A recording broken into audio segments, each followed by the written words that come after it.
Hello friends, good morning. तर नुकतेच आम्ही गावाहून आलो होतो आणि आम्हाला शॉपिंग करायची होती. सो आम्ही मार्केटमध्ये गेलो होतो. मार्केटमध्ये गेल्यानंतर काही जास्त गर्दी नव्हती. पाहून आनंद झाला की मस्त आपण निवांत शॉपिंग करू, आपल्याला हवं ते घेऊ. पण इथे तनिषने आम्हाला काहीच घेऊन नाही दिलं. त्याला इतकी मस्ती करायची होती. सगळीकडे फिरायचं होतं आणि सगळीकडचं रॅकमधलं सामान काढून त्याला खाली टाकायचं होतं.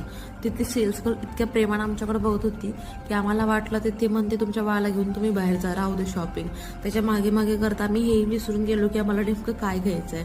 सो जेवढं आठवेल तेवढं आम्ही शॉपिंग केलं. त्याच्यानंतर टॉय सेक्शनला त्यानं स्वतः चॉईस केला आपल्यासाठी हे टॉय आणि ते घेऊन सोयीकडे फिरत होता. मग आम्हाला घ्यायचं होतं तनीसाठी काही कपडे. पण किड सेक्शनला सगळीकडे फक्त मुलींचेच कपडे. एक छोट्याशा कॉर्नरमध्ये आम्हाला बॉईज सेक्शन भेटला, पण त्याच्यामध्ये काही जास्त व्हरायटी नव्हती. पण गर्ल्स सेक्शनमध्ये इतकी व्हरायटी होती आणि इतके क्यूट ड्रेस होते की वाटलं ह्यातलंच एखादं घेऊन जा. बाउल्स आम्हाला खूप आवडले आणि आम्ही त्यांनीसाठी कलरिंग बुक पण घेतलंय. सो तनिष कसे कलर्स करतो हे पाहण्यासाठी स्टे ट्यून. थँक्यू.